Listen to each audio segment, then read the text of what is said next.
में परीक्षा नहीं दिया है, क्या उसके विरुद्ध कार्रवाई की जाएगी? नहीं, अभी तो उनके चांसेस भी खत्म नहीं है, अभी और मौके तो बाकी हैं।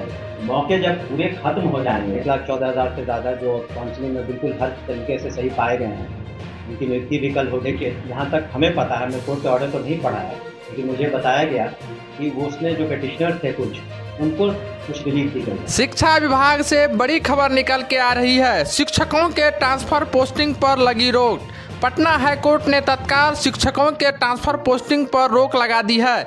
औरंगाबाद के शिक्षकों के द्वारा पटना में याचिका दायर किया गया था, उस पर सुनवाई करते हुए पटना हाईकोर्ट ने शिक्षकों की ट्रांसफर पोस्टिंग को तत्काल प्रभाव से रोक लगा दिया है। इस पर बिहार के शिक्षा मंत्री सुनील कुमार सिंह ने क्या कहा है, आइए हम लोग सुन लेते हैं। लेकिन वीडियो में आगे बढ़ने से पहले आपसे विनम्र आग्रह है कि जो भी साथी अभी तक इस चैनल पर नए हैं, ऐसे ही तमाम खबर को आगे भी पाते अगर रहना चाहते हैं तो दोस्तों सबसे पहले वीडियो को लाइक कर चैनल को सब्सक्राइब कर ले एवं ऑल नोटिफिकेशन को जरूर सेलेक्ट कर ले। तो आइए दोस्तों हम लोग शिक्षा मंत्री सुनील कुमार सिंह को सुन लेते हैं। देखिए, बहुत ये संक्षिप्त प्रेस कॉन्फ्रेंस हम लोगों ने बुलाया है। इसकी वजह है कि बहुत से शिक्षकों ने, शिक्षिकाओं ने और शिक्षक संगठनों ने जो हमारी ट्रांसफ़र नीति है, जो पॉलिसी हम लोगों ने लाया, काफ़ी सोच विचार के और उदार भी है, उसके संबंध में कुछ उनके मन में बातें थी, रिजर्वेशंस थे, तो उन पर सहानुभूतिपूर्वक विचार करते हुए माननीय मुख्यमंत्री जी से विचार विमर्श करके, पदाधिकारियों से विचार विमर्श करने के बाद, उनसे विचार विमर्श करके हम लोगों ने एक निर्णय लिया है कि जो ट्रांसफ़र नीति है, स्थानांतरण नीति है, उस पर हम लोग तत्काल स्थगित रखेंगे।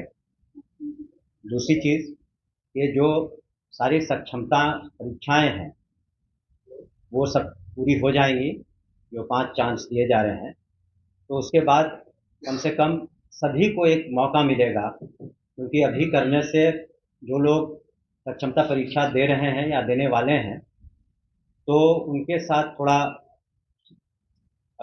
एक तरह से उनको उतना फेयर नहीं होगा उनके लिए। इसलिए हम लोगों ने सहानुभूतिपूर्वक सभी पहलुओं पर विचार करके सोचा है कि ये जो सक्षमताएं परीक्षाएं हो जाएंगी और जो नीति है उसमें आवश्यकता अनुसार हम लोग कुछ बदलाव भी कर सकते हैं, लेकिन जो प्रक्रिया है इम्तहान की वो चलेगी, सक्षमता परीक्षा की। दूसरे जो नियुक्ति है वो पूरे राज्य में 1,14,000 से ज़्यादा जो काउंसलिंग में बिल्कुल हर तरीके से सही पाए गए हैं, उनकी नियुक्ति भी कल होगी। लेकिन जो ट्रांसफ़र पॉलिसी है, तत्काल हम लोग उसको स्थगित रखे हुए हैं, इसका पुनः विचार भी कर रहे हैं और आवश्यकता हुई तो हम लोग कुछ उसमें संशोधन भी करेंगे। लेकिन उसको, जैसा कि पूर्व में हमने कहा है, माननीय मुख्यमंत्री ने भी उसको उदार रखने के निर्देश दिए हैं और हम लोग भी उसको उदार रखेंगे और सोच विचार करने के बाद वो लोग फिर उसमें जो लोग नियुक्त होंगे और सरकारी सेवक होंगे, वो लोग जहाँ पर हैं वहीं पर तत्काल रूप से अपना ज्वाइनिंग देंगे। उसके बाद एक साथ जो सभी शिक्षक अपना ऑप्शंस देंगे, जो हम लोग नया वेबसाइट, हम लोग जो नया उसमें तरीके से उसको खिलाएंगे और हमें उम्मीद है कि उसके बाद पूर्णतः, अभी काफ़ी लोग संतुष्ट हैं लेकिन और अधिक लोग संतुष्ट होंगे। लेकिन जो लोग को मौका शुरू में नहीं मिलता क्योंकि अभी उनको सक्षमता परीक्षा देनी बाकी है, तो उनके साथ भी हम लोग फेयर रहेंगे। तो इन्हीं कारणों से तत्काल रूप से हम लोगों ने उस पर स्थगित करने का विचार किया। देखिए, जहाँ तक हमें पता है, हमने कोर्ट के ऑर्डर तो नहीं पढ़ा है, लेकिन मुझे बताया गया कि वो उसमें जो पिटिशनर थे उनको कुछ रिलीफ दी गई है, लेकिन पूरी तरह ट्रांसफ़र नीति पर या नियुक्ति पर इस तरह की कोई कोर्ट का आदेश नहीं है, जो मुझे बताया गया। लेकिन पूर्णतः कोई रोक नहीं है किसी भी तरह की। उनको कुछ पिटिशनर को कुछ रिलीफ दिए गए हैं, उसको पढ़ के हम लोग जो कोर्ट का आदेश है, जो हम लोग को जवाब देना होगा, देंगे। लेकिन ये निर्णय तो हम लोगों ने कल से विचार किया था और सुबह ही इस पर हम लोगों ने निर्णय ले लिया। हमने कहा कि ज़्यादा संभावना जो नीति बनी है उसमें कुछ संशोधन आवश्यकता अनुसार जो मांगे विभिन्न संगठनों ने उठाई हैं, या शिक्षकों ने, या पुराने शिक्षकों ने, नए शिक्षकों ने, तो निश्चित रूप से जो बातें थी कि जो असाध्य रोग हैं या महिलाएं हैं या फिर हस्बैंड वाइफ वो सब बातें तो रहेंगी ही। इसके अतिरिक्त भी अगर कोई आवश्यकता हुई हम लोग समझते हैं कि पठन पाठन में और कितनी सहूलियत शिक्षकों को हो सके तो वो हम लोग देंगे। वही हमने कहा ना, इन्हीं सब ले करके कुछ लोग मिले भी हमसे, पदाधिकारियों से भी मिले। तो हम लोगों ने ऐसा तो नहीं, हम लोगों ने तो जब इतना माननीय मुख्यमंत्री जी ने किया है शिक्षा विभाग के लिए, शिक्षकों के लिए इतनी नौकरियां दी जा रही हैं, उनकी बातों को भी हम लोग सुन रहे हैं और इसीलिए हम लोगों ने एक कह सकते हैं कि टेम्पररी तरीके से उस पर स्थगन लगाया है और उसमें जो आवश्यकता अनुसार हम लोग संशोधन भी करेंगे पूरी बातों को पढ़ करके, ताकि किसी तरह की कोई किसी को डिसैटिस्फैक्शन नहीं हो। जी, कल होगा पूरे बिहार में। ये एक तो माननीय मुख्यमंत्री के कर कमलों द्वारा अधिवेशन भवन में होगा और दूसरा जिलों में होगा। मंत्री महोदय अभी 2 दिन से आ रहा है कि अगला क्षमता पास करने वालों का जी जी, क्षमता वाले सभी तरह के हैं। सफल हुए थे, उसमें कुछ प्रक्रियाधीन है, कुछ के सर्टिफिकेट्स में कमी थी, कुछ में और थे जो पूरी तरह से काउंसलिंग के बाद सीख पाए गए हैं, तो उनको और मौके दिए जा रहे हैं कि आप अपना, फिर उनको भी हम लोग नियुक्त करेंगे जो सीख पाए जाएंगे। मंत्री जी, लखनऊ की मांग है कि जो शिक्षक का क्षमता पास है वही रखा जाए।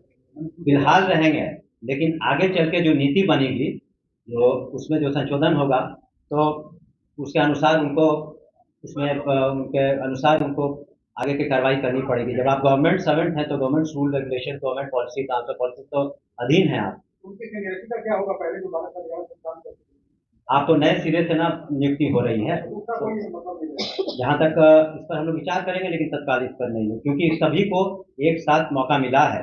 तो जब आप गवर्नमेंट सर्वेंट बनते हैं तो उस दिन से ही काउंट होगा। जो शिक्षक हैं वो फॉर्म नहीं भरते हैं, तो उनके साथ क्या कीजिएगा? देखिए, उसके लिए जो जिन लोगों ने इम्तहान दिया ही नहीं या देंगे नहीं, तो 2 तरह की बात है। जो जांच पड़ताल में जिनके सर्टिफिकेट्स वगैरह सही नहीं पाएंगे तो उसमें विधि सम्मत कार्रवाई होगी। दूसरा कि जो देते ही नहीं, तो उसके लिए अलग से कमेटी बनी है, जो बिल्कुल नहीं देते हैं तो उसमें अलग से हम लोग उसमें निर्णय। जी नहीं, जो आप पहली बार, आप तो सरकारी सेवक हुए हैं ना, तो सरकारी सेवक तो आप जब से आपकी नियुक्ति होती है तब से आप होते हैं, और अब तो आप सरकारी सेवक होंगे और उनसे भी हम अपेक्षा करेंगे कि पूरे लगन के साथ और बिल्कुल कर्तव्यनिष्ठा के साथ अपने कर्तव्यों का निर्वहन करेंगे। तत्काल हमारे जो कैलकुलेशन हैं, हम लोग तत्काल 1,14,000 कुछ है। जिन नियोजित शिक्षकों ने परीक्षा नहीं दिया है, क्या उसके विरुद्ध की कार्रवाई की जाएगी? नहीं, अभी तो उनके चांसेस भी खत्म नहीं है, अभी और मौके तो बाकी हैं। मौके जब पूरे खत्म हो जाएंगे, उनका प्रश्न था आपके पत्रकार का, दूसरे पत्रकार बंधु का, कि अगर कोई नहीं देता है तब क्या होता है, तो उसके बारे में हम लोगों ने एक कमेटी बना दी है, उसके बारे में हम लोग अलग से नहीं। अब देखिए, किसी को कोई अपना, हम लोगों ने तो हर तरीके से सभी बातों को रख के सक्षमता परीक्षा जो पास करेंगे उनको तो नियुक्ति पत्र मिलेंगे ही। आंदोलन के लिए उसके बारे में मुझे जानकारी नहीं है। हाँ जी,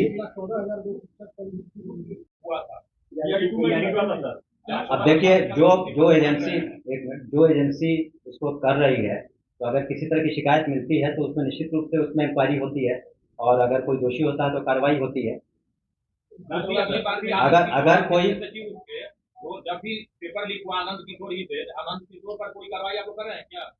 अगर इस तरह की, ऐसा तो नहीं है, जो रूल ऑफ लॉ है तो सभी के लिए बराबर है। अगर किसी तरह की कोई बात आती है तो सरकार तो कार्रवाई करती है, लेकिन अगर कोई प्रूफ हो कि इस तरह की बात है तो निश्चित रूप से अगर कोई शिकायत आती है तो उस पर गहन रूप से सरकार के द्वारा, एजेंसीज के द्वारा छानबीन होती है।